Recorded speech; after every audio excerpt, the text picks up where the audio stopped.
Executive Director of TAC, which is the Atheist Conference.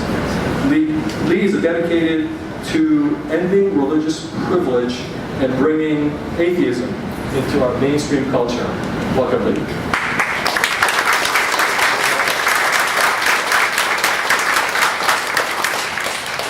Okay, team two, we have Ian Coston. Ian is a rising junior and a college debater at King's College in the financial district here in the city.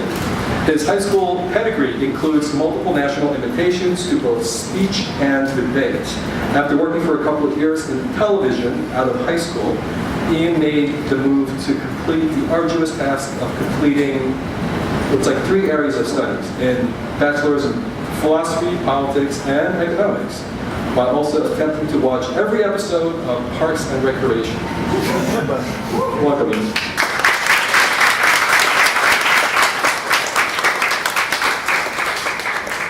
Okay, team one, we have Mike Walsh. Mike is an award-winning vlogger and a contributor to the Firebrands podcast, which is a dedicated podcast that is open and critical to thinking on politics, religion, philosophy, and science, as well as social issues. He's been a member of this meetup group for a number of years and is very passionate about intellectual debate. Among his many obsessions is the arduous task of trying to have a full, coherent worldview and life philosophy to help encourage others to think critically about their views. Welcome, Mike.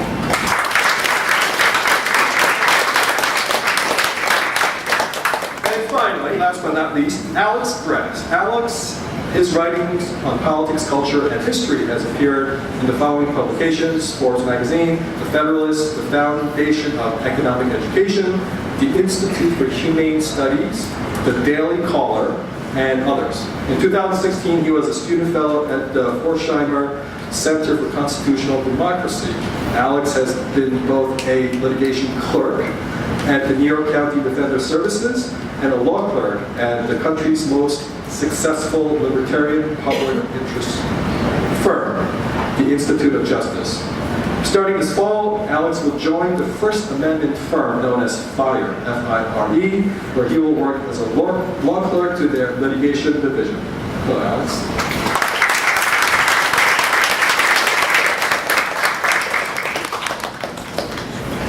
Before we start, just in the interest of full disclosure, 3 months ago we had a debate on Stop and Frisk, and Alex was my debate partner. We were on a winning team. Of course, tonight objectivity prevails over anything else, so there will be full, fair balance that will trump over anything else. Thomas is my hetero life mate. Very early. So friendly. Okay, so without any further ado, we will start with Team 1 with the opening statements for 5 minutes. We'll start with... Hi there, everybody. I want to start my statement out with a quote by a very famous physicist, a Nobel Prize-winning physicist by the name of Steven Weinberg. Religion is an insult to human dignity. With or without it, you would have good people doing good things and evil people doing evil things. But for good people to do evil things, that takes religion. And so that's something you really want to think about. Like, what is he talking about? Well, maybe he means the justifications for slavery that are in almost every major religion. You know, throughout most of American history when slavery was legal, the sermons were the ones promoting the idea that, yes, it's okay to rob people of human dignity. It was the religion doing that. Maybe he means the whole holy war concept, so the rejection of science. Maybe he means the bigotry, you know, hatred against homosexuality, the subjugation of women, both sanctioned and encouraged by just about every religion. Maybe he just means the kid fucking, or the church cover-ups of that thing. Disgusting acts that religion is supporting and doing and continues to do so. I could go all day about the atrocities of religion, but I think I kind of made that point. Whenever I hear someone try to tell me about all the good things done in the name of religion, though, I think of that statement, what about all the good things Hitler did? All of those so-called good things that religion does are typically done much better by secular alternatives. When it comes to charity work, secular groups that are out there raising money and giving it to folks that need it or projects that need it, none of that money is going to pay for some church or some priest or pastor's brand new Mercedes-Benz, almost all of that money goes directly to where it needs to go. And when it comes to disaster relief, when secular groups go in to bring aid, they're not bringing Bibles. They're bringing food, they're bringing supplies, and they're not asking you to convert or join this faith or say you love Jesus. They're just there to help. There's no price involved. There's no jump through this hoop so you can get a treat kind of thing. You don't get that kind of thing from secular causes because they genuinely want to help. Whereas religion, it's just one more system for them to continue to keep filling their coffers and do whatever the hell they want with it. John Lennon once asked us to imagine a world with no religion. Favorite song of mine, I absolutely love. But what would a world without religion look like? No theocracy, so Saudi Arabia may not have that absolutely horrific human rights violations records they do now, since those are completely religiously motivated. Or maybe one of my favorite thoughts, if there was no religion, maybe the evangelicals wouldn't have existed. They wouldn't have been able to tell all of their followers across the board that Donald Trump is the second coming and you have to vote for him. Thank you, evangelicals. You gave us a dumpster fire for a fucking president. A world without religion is a wonderful place. A place where things get done, where people do good deeds, not because they're told to out of fear, not because they're being lied to, because they're actually decent human beings. And I'm sure each and every one of you, with or without religion, are probably decent human beings. And that is our opening statement, my friends, and I'm going to turn this over to our next.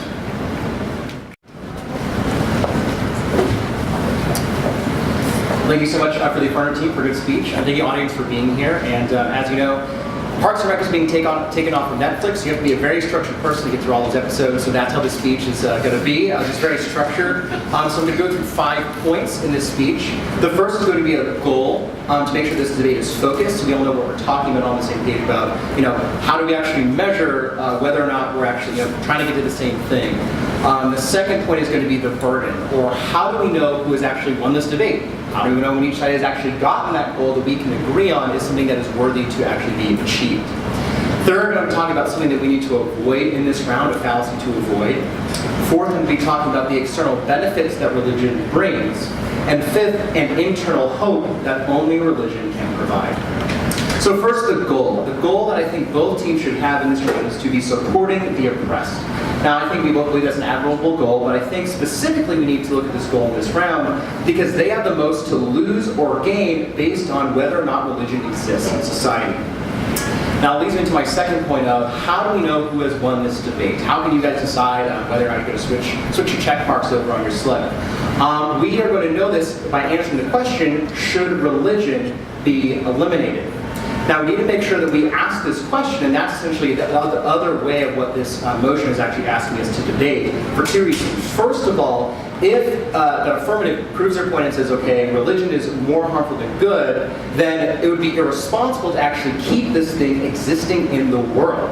Can you imagine a world where we say, yeah, this is more harmful than good, but sorry, oppressed people are going to keep this here anyways. If they're actually right, and it's more harmful than good, then this is something that actually should be removed from society. Not that we believe that, but that would be the burden on their side. Second of all, we need to look at this because this is not a debate about degrees. For instance, if they were to come up and say, well, we can have some religion in certain places, that is not actually what this debate is about. It's about asking inherently whether or not religion should actually exist in society. Is it more harmful than good? Not that religion is being misused. So that's the difference, is we're not debating that religion is being abused or misused in the sense that it should be used. Rather, we're asking, should this even exist at all? And that kind of refers to the first point, is that if we should still have it in society, then there's actually an appropriate place for it. It's not actually, and right again, it's being misused. It's a degree debate, not an absolute debate, which is what their motion is actually asking for. So thirdly, I'm going to talk about a fallacy to avoid. The first point, again, this is going to extend to just keep these points in mind for the rest of the debate. First of all, we want to make sure that we're not just counting massacres. And the reason why this is important is because we have seen throughout history that, yes, we're not trying to prove that religion is perfect, okay? Not any sort of way, shape, or form. What we're trying to prove is, again, that it helps the oppressed more. So, what we're saying is, eliminating religion, if we go with what the affirmative is trying to prove, that they're going to eliminate religion, if religion is eliminated, does it actually change the course of human history of massacres actually stopping? And now when we actually look at history, in the last 100 years, we have people like the USSR, people like Stalin, like North Korea, adamant atheists who particularly massacre innocent people because they are religious and because they are not atheists. Now, I believe because the human condition is capable of these very terrible things in both religious societies, and also in atheist and secular societies, it's kind of a wash. They kind of cancel each other out. So that's what we have to look at, just the oppressed people, and once those people are oppressed, is there actually a benefit to having religion exist at all, rather than completely eliminating it? So fourth, we're going to go into the external benefits. Now, they did talk about, the affirmative did talk about how, there are a lot of secular benefits, right? That there are a lot of secular charities, all that kind of stuff. Now, again, we're not saying atheism shouldn't exist. We're not talking about getting rid of secular stuff. I think that the people, they should have a say. I think there are a lot of people who do good things who are secular and who are atheists. But a lot of those secular organizations actually have come about because religious organizations actually made those popular and allowed them to be essentially a catalyst for those things. So you don't have to agree with religion, but the fact is that a lot of those things that are around, a lot of those charitable organizations are around because religious ones actually gave them a platform. So finally, this internal hope that religion provides to the oppressed. When you look at people like Martin Luther King Jr. or William Wilberforce, people who fought against oppression, those people were specifically motivated by religion, whether you believe it's true or not. And when we look to the slaves, when they were singing hymns about what encouraged them to move on and allowed them to get through the day, they weren't talking about sensory perceptions. They were talking about something outside of themselves, something that gave them an eternal hope in the face of the oppression that they faced. And that is why we strongly go against the motion. Thank you.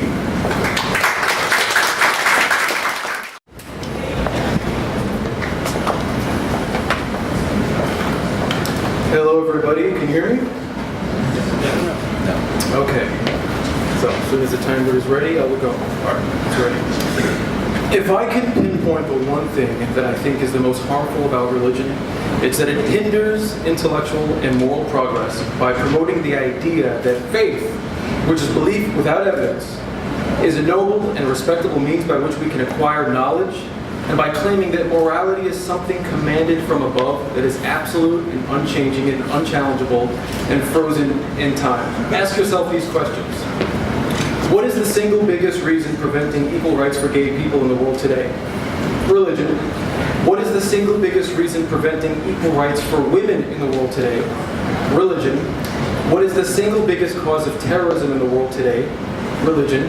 What is the single biggest cause preventing scientific progress in the world today? Religion. And what's the single biggest cause preventing the freedom of religion in the world today? Ironically, it's religion. Think of the fact that every major religion is homophobic. Think of how many people in the LGBT community have been destroyed, killed, or jailed, or denied their ability to live their lives as they naturally are due to religiously mandated homophobia. Think of how many millions of LGBT people throughout history have, and even today, have had to hide their sexuality out of fear of death, jail, social persecution, or the mental fear of hell because of religion. Think of the fact that all major religions in the world condone the oppression of women. That's half the human race right there. From arranged marriages of underage girls, to the diminished legal status of women and the inability of women to initiate a divorce, to the restricting of reproductive rights, to female genital mutilation. Religion is by far the single biggest reason holding back the rights of women in the world today. Women's rights have advanced in countries where religion has declined, and the least religious countries tend to be the best in gender equality. Think of the Catholic idea that condoms are moral. Condoms. Think about how much unnecessary harm this causes. AIDS ravaged Africa. You have missionaries literally preaching the idea that the use of condoms is evil to poor people being devastated by AIDS in sub-Saharan Africa. And as we all know, condoms, birth control, and proper fact-based sex education are the best things that poor people in third world countries need right now. Think of the psychological torment of the fear of hell. Think of how much mental anguish that caused. Think of the sexual guilt of religion that caused billions of people for thousands of years just for having sexual desire, who are only being human after all. Think about the centuries-long effort of religion to retard scientific progress on evolution, astronomy with Galileo, stem cell research, and most notably today with climate change, where you have lawmakers in the US saying things like, if climate change is a problem, God will take care of it, as one of our congressmen said in May, Tim Walberg. In the 2007 EU terrorism report, of the 142 victims that died in terrorist attacks in the EU, in 2016, 135 were killed in jihadist terrorist attacks. Since 2015, there have been nearly 50 times as many deaths as that, most of them in the Middle East and North Africa, where 2/3 of terrorist deaths occur, the vast majority related to radical Islam. When religion subsides, gender equality, freedom, and equal rights prevail. The happiest countries in the world tend to be the least religious. In the 2016 World Happiness Index, 6 of the top 10 countries are on the list of the top 10 least religious countries in the world, and the others are not that far behind. Now, if you're not convinced that the problem that religion poses in the world is more harmful than not, it's probably because you live in New York or the surrounding community, which is a big, liberal, secular part of the world where you don't have to deal with religion all that much. Secularism, which is just the separation of religion and government, but more generally speaking, it means irreligiosity, not being religious. It allows you to not have to deal with the harm of religion all that much in your daily life. Now, of course, if Vice President Mike Pence had his way, many of you would immediately have to change your lifestyle a little bit. Now, the other team mentioned North Korea. North Korea, the leader is a god. He's supposed to be the reincarnated spirit of his father and his grandfather. That is a religion. That is not atheism at all. So North Korea is the most religious country on the world. It's state religion mandated. And when it comes to Stalinism, communism is a political ideology. Communism is not the same thing as atheism. You cannot conflate atheism with communism in the same exact way how you can't conflate radical Islam with all of religion. They're not the same exact thing. Thank you for your time.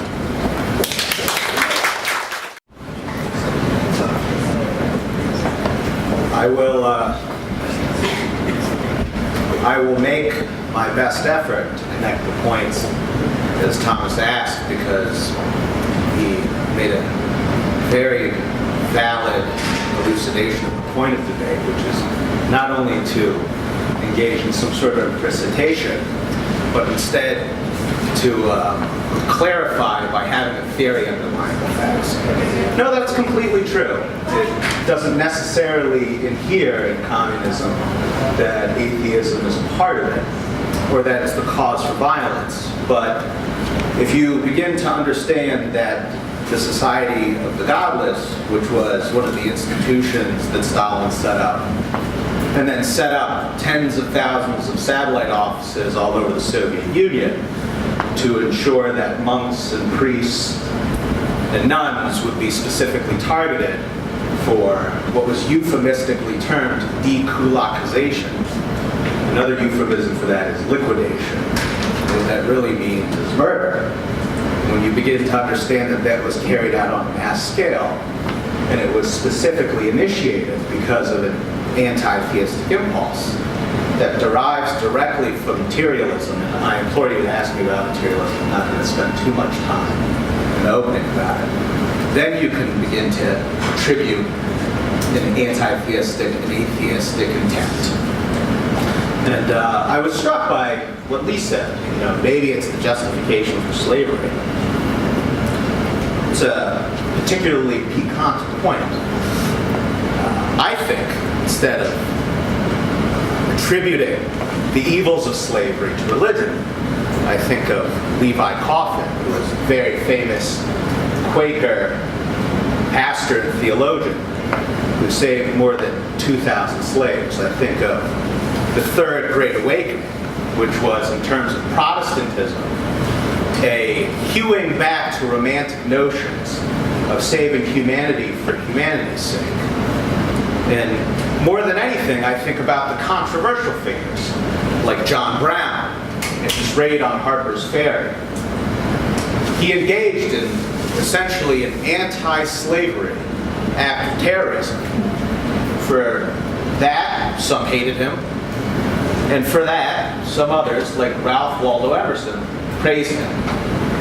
When John Brown was headed to the gallows, Emerson said of him, "He will make the gallows as glorious as the cross." And this was an abolitionist movement that was born in churches. If you fast forward, you begin to understand the thought of Martin Luther King. This is incredibly important because people assume that Martin Luther King was the right man, the right time, brilliant, charismatic, but it was so much more than that. Martin Luther King believed deeply in the natural law philosophy of Thomas Aquinas. He believed deeply in the notion that certain rights in here were a part of a person's soul, a part of their humanity. And if you read the letter from Birmingham jail, you understand, once again, intent, religious intent, directed, unleashed against an evil like Jim Crow. And it is true that religion has been responsible in fits and starts for some terrible things. But then again, Fidel Castro imprisoned homosexuals in communist Cuba.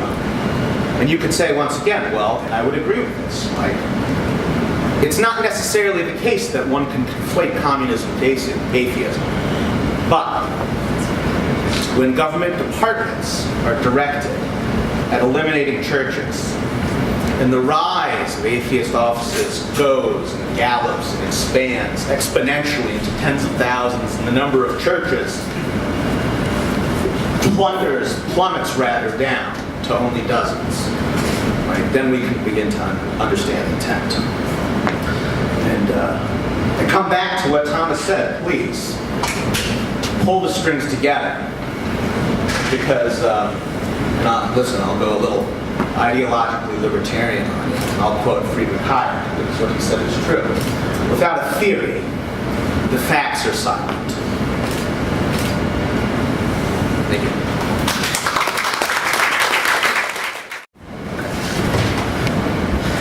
So, one of the refutations that you gave in turn, Mike, was in regards to atheism not being a part of communism, essentially. And I think the rebuttal that I gave was a documentation of the parts where it was very officially state-sanctioned. I'd be curious how one wrestles with atheistic violence when it's specifically state-sponsored, or how you explain it as not being attributable. Well, no one on our side is arguing for communism, and so it seems. But no one on our side is arguing for communism, and it seems that this always comes up in every discussion. Communism is a political ideology that is godless, as far as I can tell, and just like radical Islam is an ideology that is theistic, that believes in God. But you can't conflate all the two together.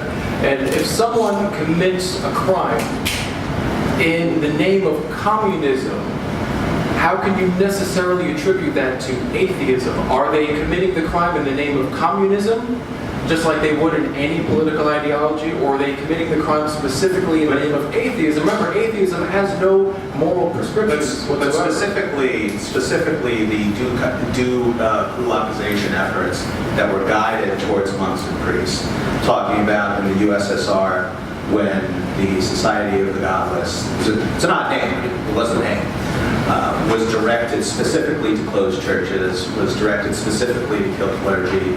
The same happened in Poland. I was sort of struck by the detailed recounting of the events as they occurred in the Czech Republic, because if you go to the Museum of Communism there, they document it very well, despite being, if you know anything about the Czech Republic, one of the most atheistic countries in the world. So how do you deal with bad. But I'm not talking about communists. I'm talking about atheists within the communist structure. Destroying religious institutions. Killing religious people because they're directed by Lenin's materialism. Well, it's bad. What do you want me to say? That it's good? But remember, our side is not necessarily saying that we should forcefully eliminate religion. The debate is about whether or not religion is more harmful than good. How can you not? How can you not demand if something? Well, no, we're simply just arguing the point about whether religion is harmful. Whether or not we should forcibly eradicate religion from society is a completely other thing that you're just kind of putting onto us. You're assuming that thinking that religion is more harmful than not means or entails that someone who holds that view must therefore also believe that we should forcibly eradicate religion from society. Well, then I've been unclear. I am not saying that religion becomes good because I make a case that atheism is bad. Instead, from a sociological perspective, if you compare different types of cultures, theocracies, materialism-directed communist countries, places that enfold atheistic tendencies like the USSR into their structure, I think you compare them. And so then there's a question, what is the ideal society that can be compared to the religious society, where we have some verifiable method of saying this is better? Sure. Well, you look at Western Europe. You steer clear of Eastern Europe. Western Europe is, for the most part, very irreligious. You look at Japan, very irreligious country. I think only about maybe Japan's 20. in Asia, I believe.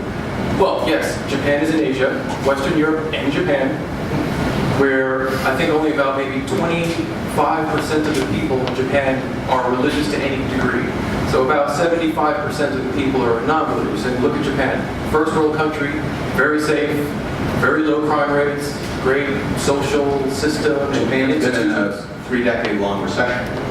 I mean, Japan has peaked. I mean, if there's a question. But that has nothing to do with religion and non-religion. But it has been a safe country and a first world country since decade after World War II. It's also completely ethnically and culturally homogenous. I mean, Japan is unique in many ways. The Tokugawa shogunate before the Meiji Restoration will tell you that. You had a country that was completely blocked off, had complete economic autarky, provided for themselves. I mean, Japan's sort of like an oddball in that way. Not necessarily the Czech Republic, which I don't know how diverse the Czech Republic is, but about only 29% of those in the Czech Republic believe in God. So it's a very atheistic country, for the most part a very safe country, and they're doing well also. So I mean, what you want to look towards for a non-religious country is you want to look towards a country that has Enlightenment values as its backing, and secularism. And remember, secularism is simply just the separation of religion and government. It's not state atheism. Okay, secularism is not state atheism. It's not the government says this is an atheistic country and you have to be an atheist to live in this country. What secularism says is that you have the freedom to believe what you want, but the government stays neutral on religious matters, and that's what we're for. So stop going back to communism. No one here is promoting communism. Okay, and on that note, obviously we're not going to agree on certain trends and anomalies, but I do want to move on to the next part for Team 1 to ask questions to Team 2. So I'll turn it over to you guys.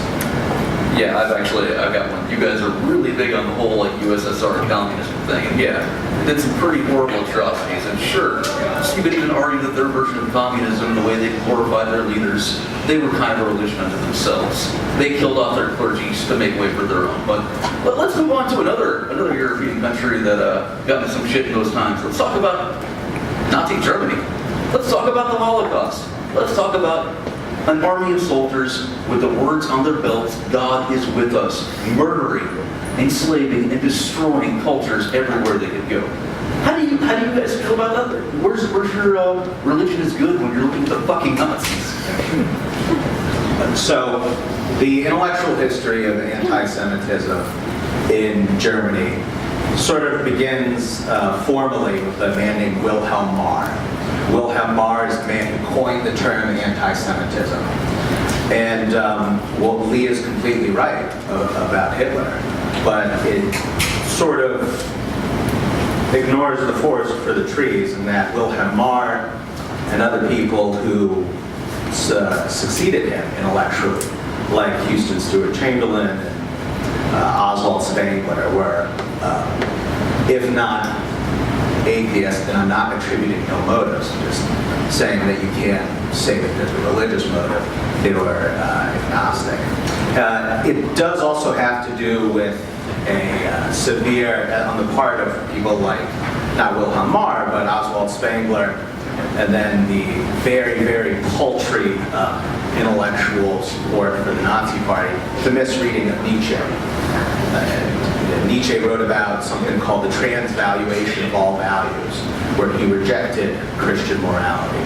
And so it is sort of a conundrum of the garbled and confused Nazi ideology, if you could call it that, that on the one hand, they wish to make peace with Christianity, perhaps on a nationalistic level, while at the same time laying claim to Nietzschean thought, which they did incorrectly. So, I don't know. I'm Jewish. I naturally think Nazis are bad. I'm not in favor of Nazis. I'll go on record as saying I've never been in favor. But what about the religious aspect of some of the motivations of the Nazis, where you had the Catholic Church for almost 2,000 years? Yeah, well, the Catholic Church for almost 2,000 years justifying anti-Semitism by claiming that the Jews are collectively responsible for the death of Jesus. Well, surely you're referring to Lutherans. Yeah. Well, no, the Catholics had that view. The Lutherans had Martin Luther, who wrote On the Jews and Their Lies in 1543, where he argued basically a template for the Holocaust, that Jews should have their houses and synagogues burned to the ground and turned into slaves. No. That line actually, he says, yeah. They should be burnt in their homes, but what people don't talk about, and it's not very nice either, but he says we should move them out into barns to mimic. Move them out to the country and turn them into basically slaves. Yeah, but that's a myth. Okay. Yeah. It's There's a lot of religion there, because Martin Luther is a Protestant reformer, right? Yeah, of course.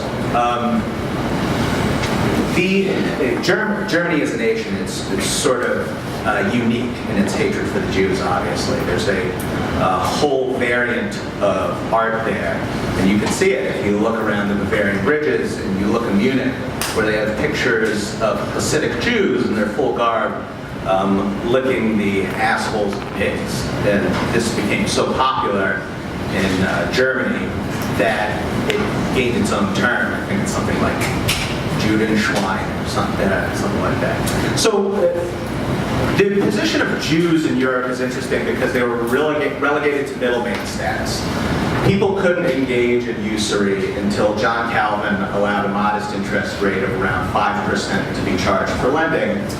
And similar circumstances have actually happened to create animus between Chinese minorities who perform as middlemen in Southeast Asia, the Lebanese throughout Europe, and also the Igbo from Nigeria. And while I certainly wouldn't take away the religiously motivated impetus for attacking Jews, it is interesting how much those middlemen groups were hated because of their state-imposed economic isolation. So, once again, anti-Semitism bad, Jews good.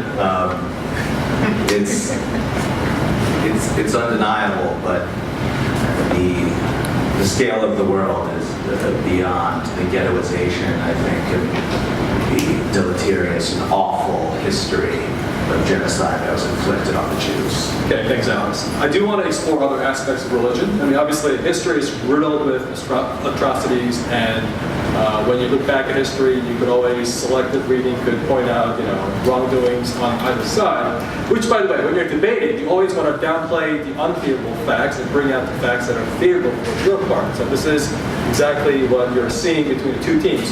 But I do want to address the more kind of philosophical questions of, if the pursuit of life is to live a kind of a wholesome, fulfilling life, is religion a hindrance, or does it help achieve that? So the question is, how can these people still kind of achieve goodness? For you, can you talk? Well, I think that I mean, it's pretty obvious that it actually does give these people, it gives people a certain amount of joy. If you look at most happiness indexes, usually the individuals are religious groups. Even though there are a lot of atheist societies or non-religious societies that do rank at the top, you still have mostly religious groups who actually tend to actually rank any sort of stats that you have on it. Usually those are people who at the top are religious groups. I think also, like, kind of going back to what I said before about like what should our goal be, just to kind of keep this focus, is in the face of oppression, what is the best thing that can actually help those oppressed people? And so I think that in most cases, the thing that has actually encouraged people to keep on going through this oppression has been belief in some sort of deity, something outside of themselves. So even in the face of atheistic oppression, of religious oppression, when we're dealing with when we're asking the question, once those people are already oppressed, because I think it's pretty clear that there are atrocities done by both people, of non-religious and religious people. So if we kind of if we eliminate religion, that still exists, right? Like that, there's no like solution. Even if we snap our fingers and it peacefully, right? It peacefully goes away. We know that in human nature, atheist people, whatever motivates them, can still cause them to do harm. So when asking the question, in the face of oppression, because that's what I think is, where do people get their happiness? I think that that's most telling when they have nothing left. When they have no material possessions, when they are physically oppressed, when they are emotionally oppressed, and their family is under duress, when you're in oppressive governments, even if you buy that it is a religious, North Korea is a religious country, when you have people sent to internment camps, and then if they kill themselves to get out of that, all the labor is forced upon their families. Like that's a pretty evil country, and yet you see actually a rise in, as North Korea's gotten worse, you see a rise in religious devotion, specifically Christianity, and that is actually helping people turn against their government. Okay, and so response from team one. What was the question again? I'm sorry. Is religion a promoter or a hindrance to wholesome moral life? Generally, it is a hindrance. And the main reason why is because the most popular religions of the world today, which take up the vast majority of the human population, the religions are old. They come from either hundreds of years ago or thousands of years ago. And when they were created, what they do is they solidify, they freeze the moral thinking of the world, or usually of one person or a group of people, at that time, and say, this is the morality we must have forever. So with Muhammad, you have that 1,400 years ago. With Jesus, you have that 2,000 years ago. With Moses or Abraham or whoever wrote the Old Testament, you have that 1,500 or 3,000 or maybe 3,500 years ago. And so every religion has very antiquated morality that no one would ever really want to practice. And I think if you would ever really want to practice the morality of most of the religions of the world today, literally, I think you're a little bit insane, because you would lead it into a society that has so much more unnecessary harm than need to be. So in general, I think religion mostly hinders moral progress, because it has this set of morals that's old. Moral progress is going forward, and religion acts, if moral progress is like a ship sailing towards the future, religion, generally speaking, acts like an anchor dragging along the ocean floor, holding it down, keeping it from moving forward. That's not necessarily has to be the case. I mean, there have been some times when religion has advanced things forward, but it always has this problem with moral progress. There's always someone who is saying, no, we need to keep things the way they were. I don't care about these new arguments. I don't care about the new data. My book says we need to do things this way. Let's keep things that way. So in general, I would say religion hinders moral progress more so than it advances. Respectfully, I think it's a gross mischaracterization. It's basically describing all religion as fundamentalism, right? Islam is stuck back in the era of Mecca and Medina. Only if you subscribe to the tafsir of Ibn Taymiyyah, only if you subscribe to those who were essentially part of the Syrian Renaissance, who rejected the thought of the Mu'tazila, who basically said, no, God, when sitting on a throne, literally sits on a throne, or in their case, Allah. right? That's not the case, because you had Aristotelians, meaning rationalist Muslims like Al-Farabi, who said, no, God is not a physical body sitting on a throne, and interpretively what they engaged in was very much adaptive. And that is the reason why, if you go around the city, right, you can find a church in the village with an LGBT flag out front. The reason why the mainline religions have adapted to, for instance, get behind the Palestinian irredentist movement. And the same, if any religion has adapted, it's Judaism. Because one of the, maybe an inapt term, one of the patron saints of Judaism is Maimonides. Maimonides, the devotee of Al-Farabi, another man who used Aristotelian rationalism. Okay, just real quick, Lee, and then we're going to go to the next section. I just wanted to point out something you were saying earlier about the idea of balance and how that religion can help with that, and that helps you with completeness of yourself as a human being. If you're high on heroin, you're pretty happy. If you're doing terrible things that make you happy, well, where's the bad in that? Where's the good in that? Happiness is irrelevant. Ignorance is technically bliss. It doesn't matter if you're happy or not. What matters is what you're doing is good. And when someone is telling you, forcing you to go out there and incite violence against someone else because their faith is telling you to do so, that's not good. And if that makes you happy, it's because that religion brought that on you, and that's just wrong. Okay, thanks, Lee. Now we're going to move to the next segment, which is the audience Q&A. So you mentioned earlier you were going through the list of theocracies that oppress people, religiously motivated oppressions, activities, etc. It's obvious the religious motivation behind those things. Like, it's clear whether or not we agree that religion is being used right or used wrong there, it's clear that there's religious motivation there. What is unique about the evils of religion? Or rather, can you name one world evil that does not exist outside of religion? Because homophobia and the oppression of women and violence, like those are all innate to all sections of humanity, regardless of religion, irreligion, etc. So, do you have any examples? Well, the problem that makes religion particularly pernicious is the idea that it's divinely mandated. So homophobia exists without religion, sexism exists without religion, but if you believe that God commands homophobia and sexism and all kinds of other things, it makes it that much worse, because how do you convince someone who thinks that the creator of the whole entire universe wants me to kill a gay person or to oppress a woman or to kill someone who believes in another religion? It's much harder to convince someone when they believe that the creator of the universe is commanding you to do that. That's what makes religion much harder. I could have an opinion. I could be homophobic, I could be sexist, but if I believe that the creator of the universe sanctions this homophobia or sexism or whatever it is, it makes it much worse. Next question for Team 2. And by the way, when you ask questions, just directly ask questions, no rhetorical points, do not pontificate rhetorically, just ask questions. So Team 2, yes.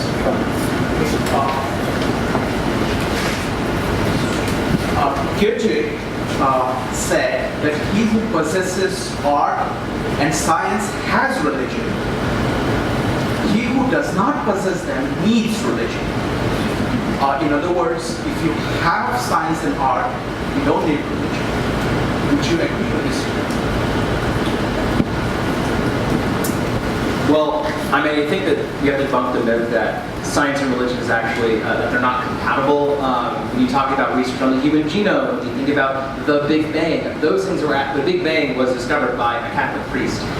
So I think that kind of debunks, like, just because some religious people have misused that information, tried to use the Bible to kind of say that's not true, that doesn't discount the fact that a lot of our greatest artists and scientists are actually very religious people. And actually, I think it's important because they said, okay, well, evil is pernicious because you have religious motivation. But on the flip side, the ability, the drive to pursue good and the drive to pursue facts about the universe have been explicitly stated by some of the best scientists and artists in the world it is because of my religion that I want to do these things. It is because I believe that, it is because I believe in this, in, say, the Bible, let's use the Bible as an example, the creator of the universe, right? That was stated before. We want to explore the universe. That is where a lot of the funding, where a lot of the drive to actually explore our universe for secular or religious purposes, the drive is from a religious standpoint. The artistic drive to capture God's creation. Again, we're not trying to say that whether or not God is true or not. That's not what the debate's about. But when we talk about the benefits of arts and science and what's going down in society, some of the greatest discoveries have been made by religious people and actually strictly because of their religion. Thanks. We have time for 2 more questions. So, question for team 1. Woman sitting right over there. Team 1. I have several questions, but... Just only one question. Sorry for going. Yes, I know. Okay. One concern I have that hasn't been discussed is the question of hypocrisy. And to me, that is one of the problems, one of the main problems with religion. The idea that no religion really takes human complexity, particularly psychological complexity, into account. And then that sort of forces people into a kind of moral dishonesty. I'm just curious what causes that. For the record, us. How would you? Well, I mean, virtually all. No, it's actually a question for this. Yeah, that was not correct. That was incorrect. That was a question, right? Okay, well, the question is hypocrisy directed at team 2, right? Yeah. Okay, so what do you guys do twice next? So team 2, what is hypocrisy?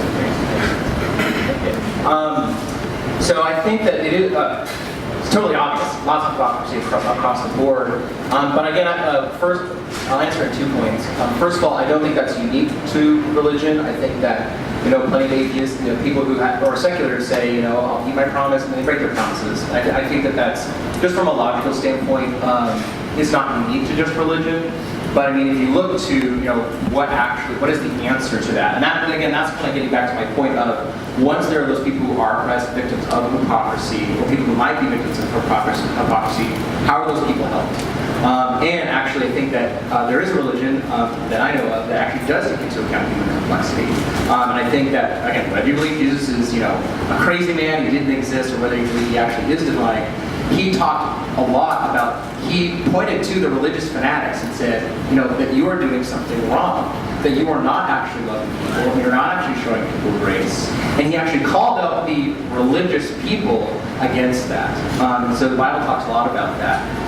When he talks to, there's a famous story about Lazarus, right, being raised from the dead. And a friend of his says, why did you let him die? He says, he scolds her because he recognized the motive of that. And then another friend asked the same exact question, and he cries with her because that's what she needed. So I think that, again, whether you believe that that's true or not, that religion does actually address specifically human complexity. In the face of something as terrible as death, the scripture in the Bible actually does address that and says that that's something that we need to be aware of. And that's something that we need to be aware of with radical love, and kind of what they said, there's this radical bad things that religion has, but if you look at the life of Jesus in the Bible, he actually calls for people to give a radical love, calls people to not be bigoted, and calls people to be against that. So I think that there is an aspect of religion that actually is a great tool and weapon against a lot of the evils that we see in the world, especially hypocrisy. Okay, we're going to shift back to team. All right. So one question for team 1. So just to go back to what he said, I was born a Christian and I'm a free spirit, meaning I actually embrace all religion, or people from all faith.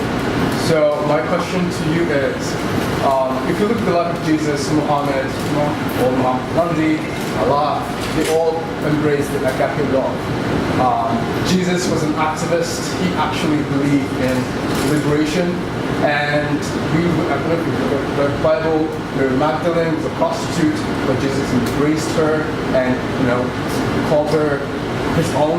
Sorry, can we get to the question? My question is, are you conflating religion to the woes of this world, to religion, or to bad men coding their cause to religion? Because if you look at the world today, people are actually using religion as a tool for their own gain, as opposed to them being an evil person?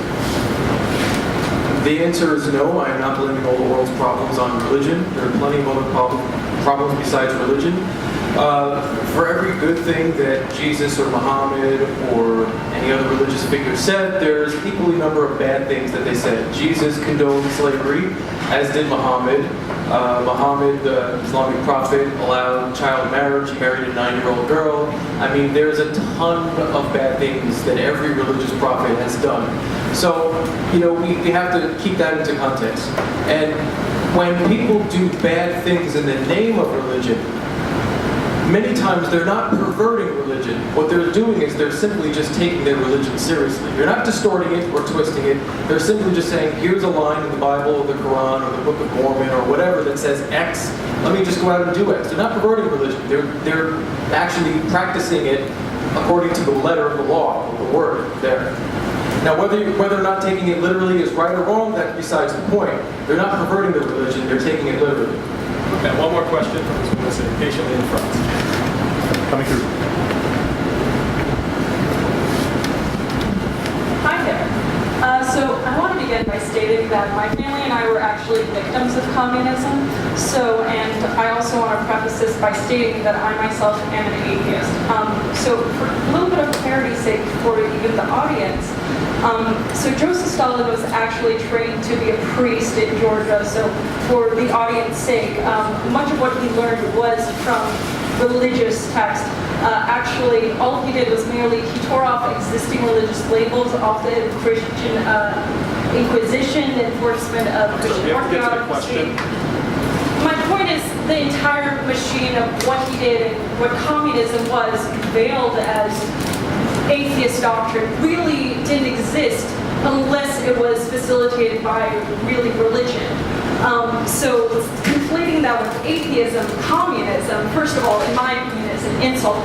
Second of all, what I'm trying to say is, let's be realistic. If religion no longer existed, it's like stating, well, if cancer was gone, we'd still have disease. But yeah, cancer would still be gone, and that would still be relief for quite a number of people. So my question is this. Clearly, you've misstated your argument, or maybe you were completely aware of the full context of Stalin's upbringing and how he was, and his quest for power, how he utilized really religion. But how can you so blindly, sort of say, well, it's not that bad because, well, you guys sort of did it too, but you're basically justifying religious atrocities by doing so. Do you know the story of Coston and Vijay and of Stalin's wedding? No, I'm not familiar. Okay. Coston and Vijay was a deeply religious woman. She was Joseph Stalin's first wife. And she refused to marry him unless they got married in an Orthodox church. And Stalin's consigliere is there that day, like that word, and it's Italian. And his name was Petrossi. And he helped Stalin not only in the Society of the Godless, but also in all of the tenets of Soviet communism. And Petrossi turned to him, and Coston went insane because the whole night Petrossi was joking, look, we have all the idiots in one place. We can kill them all at once. The fact that Joseph Stalin went to a Russian Orthodox seminary is not remarkable, because going to a Russian Orthodox seminary, this seminary in Georgia was not remarkable. It would have been a place of school and attended by many people living in rural Georgia in his economic circumstances. And make no mistake, the track record on Joseph Stalin's hatred of religion is quite clear. And I turn to you and I say, you are engaging in revisionism. I'm sorry to be so harsh. What did you say? I'm sorry, I didn't catch the last sentence. You are engaging in revisionism. Okay, on that note, we do have to wrap it up. You're conflating communism with an atheist doctrine, which there is not. On that note, we'll have to wrap it up, and we're going to move on to the next segment, which is the closing statements. So, well, first of all, I want to start by saying I'm not trivializing your experience. I'm not someone, I don't believe that you can just say that that's okay. So I just want to say that that's not our position of trivializing anything that anyone has gone through or the pain that anyone has gone through. But what we are saying is answering the fundamental question that has kind of been lost. We've heard list after list after list of bad things that religious people have done. And I think there has been a big deal of, I don't want to kind of just go swiveling, but a lot of cherry picking, unfortunately, on the affirmative side, because when they've talked about religious institutions or people that claim they are religious, and then say that's evidence for why religion is bad. But then when we bring up something with, again, a similar evidence and similar consensus of historians about what is actually going on with, say, supposed or alleged atheistic organizations, they say, no, you're conflating the two, you can't just mesh them together like that. So I think that is I feel like it's a little unfair to kind of blend them together over here and then to totally kind of give a huge divide when it comes to their side. So I think instead of talking about those things, again, that's why I said at the beginning, that's why we can't just kind of do a body count or sort of just number the massacres. We have to look at once people are oppressed, once people are there, what on the whole actually gives them hope to continue living on for the next day. Now we're not saying that you can't be an atheist and survive a traumatic experience, and you can't be secular, and you can't survive that way. But what we are saying is that on the whole, what those who are oppressed usually turn to is religion, and that actually gets them through the day. Now they've talked about that their main point is there's this fight that religion has when it comes to bad things, right? That there's this fight that allows people to go on in bad things. But we're saying on this side that is where a lot of the good things have come about. And atheism has been on the rise recently, and it usually develops in, again, in more privileged societies where they have sort of materialism and, allow that kind of stuff, have that to lean on. When we look to the oppressed people in North Korea, to the tribes in Africa, to the American slaves, those people who know that sort of suffering more than I do, and more than I ever will in my life, those people who have suffered the most, historically they turn to something outside of themselves. Historically they turn to religious things. Now, not every single person, of course, not every single person has turned to religion to kind of relieve them of the pain. But when people actually look to some sort of hope to go on, some sort of hope to go on for the next day, then we ask ourselves, should we actually, even through peaceably, should religion be gone because it is more harmful than good, that that's something that we should get rid of? We believe that is not true, because when we look to the oppressed people, that what actually gives them hope, and they look to the message that is in the Bible, a God who pursues them no matter what, that we believe we cannot take that hope away, and that is why we stand against this motion. Thank you.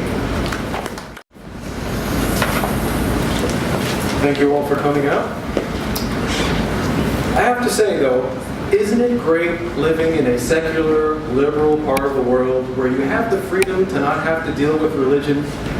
I don't know, I find that incredibly liberating. I would never want to have to live in Saudi Arabia or Rwanda or any part of the world where religiosity is very, very, very strong. And if you've never lived in a country where religiosity is very, very, very strong, you probably don't want to have to live there either. So we're not arguing that religion should be eliminated forcibly. So that's always the kind of straw man that people attribute to us. And when it comes to anti-slavery religious people and great discoveries made by religious people, wasn't it the case that centuries ago you had to be religious? I mean, in Newton's time, in Galileo's time, you didn't have the choice to not be religious. You were forced to be religious. There were laws on the books that said you had to openly profess religious faith. Galileo, Newton, all those people before the time of Einstein, before the late 1800s, you had to be religious. It was not allowed. So all the people who were doing good things or making discoveries back then, they had to be. You couldn't be an atheist. You couldn't be a non-religious person until the late 1800s in Europe, at the very least. And once it was socially allowed and legally allowed for you to not be religious, what do you see? Tremendous amount of non-religious people all over the sciences, all over sociology, everything. North Korea is the most religious country in the world, probably. Again, Kim Jong-un is the reincarnated spirit of his father, who's the reincarnated spirit of his father, who founded North Korea. There's nothing atheistic about that country at all. It is completely religious. He has supernatural powers. He can move around the country. He doesn't urinate. according to what people are told to believe. He's given up that ability with his supernatural powers, so nothing atheistic about that at all. When it comes to cherry picking, homophobia and sexism is not extremist religion. That's mainstream religion. It's the reason why religious people are not homophobic and sexist anymore. It's because of the progress of secular philosophy, like humanism and many other things. Turning to religion for hope can be replaced by philosophy and science, and most importantly, action. When someone is oppressed, we should actually do something to help them instead of praying. Frederick Douglass, I believe the slave said, I'm paraphrasing now, he says, well, I never got my freedom until I prayed with my feet. He prayed and prayed and prayed and prayed, he was still in chains. When he moved, when he got up and did something, that's how he got his freedom. So what do we do instead of religion? We need to get past the superstitious ways of thinking. Most people in first world countries have recognized this, and religion today, for many people, it has become a mere cultural relic. So we use reason, philosophy, science, and debate to come to the conclusion to our problems. So we don't have the kind of hope and the false consolation that religion gives us. That's what we do. Thank you.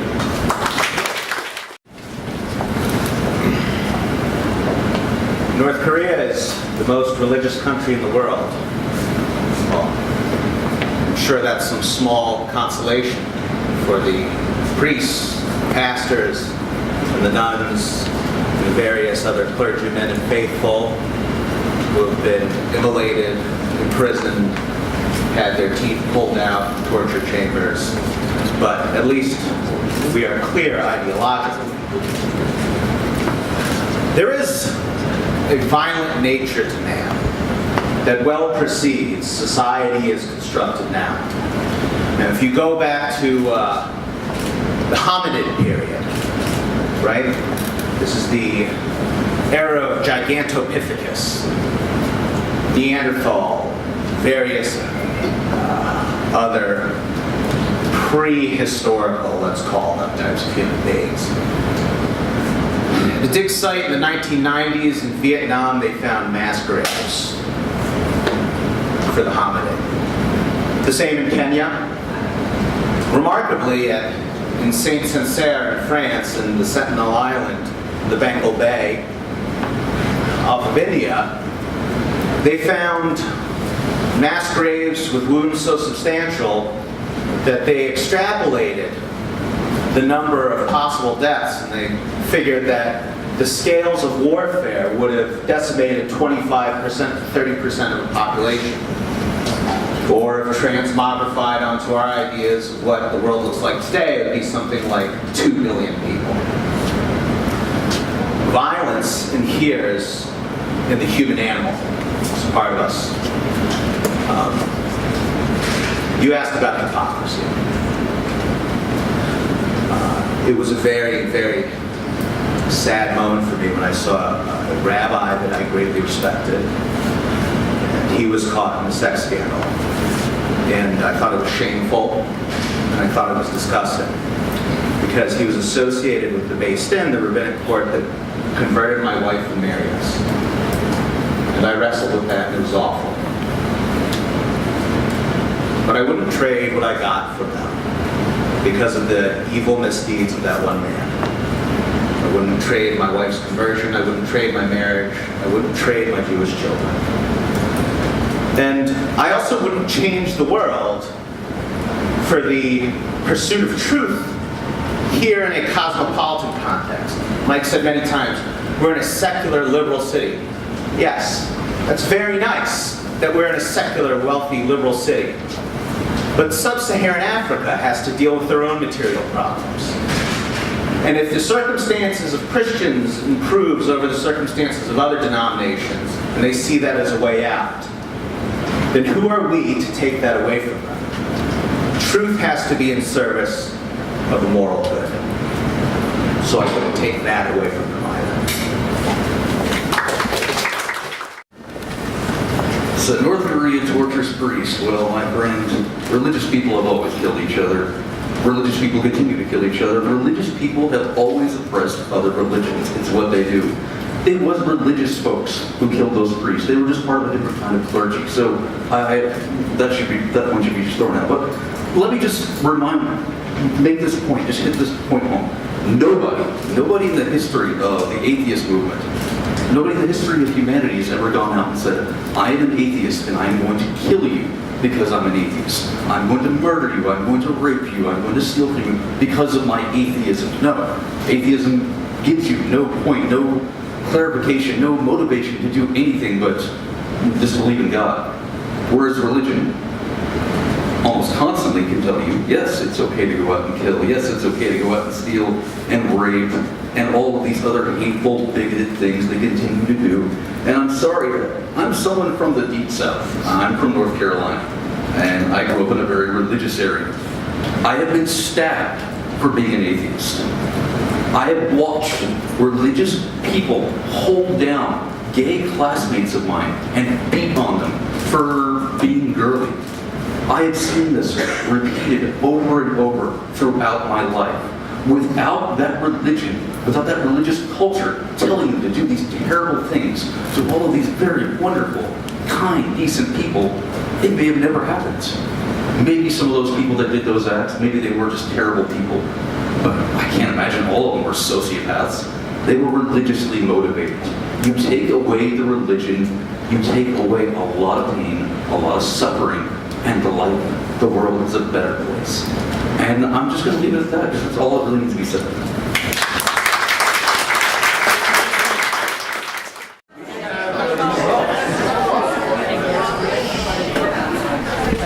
And results were certified. Before I announce the winners of the list, I do want to say that I've been part of this debate too, and it's not really about winning and losing, although that's always glamorous, but just the thrill of being up here and preparing for this and having this experience is just priceless. And there are moments where the team that I was debating on lost too, but that really didn't affect my,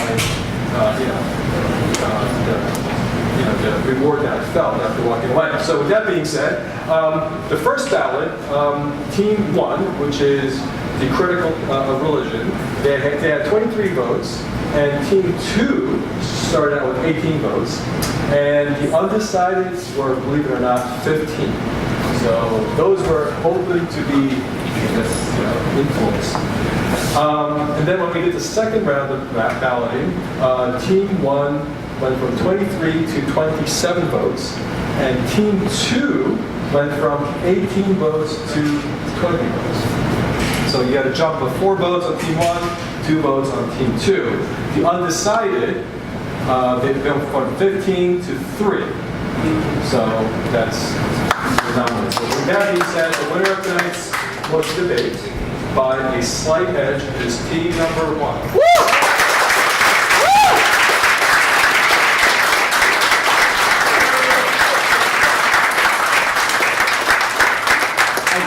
I guess prayer works after all. Praise the Dark Lord.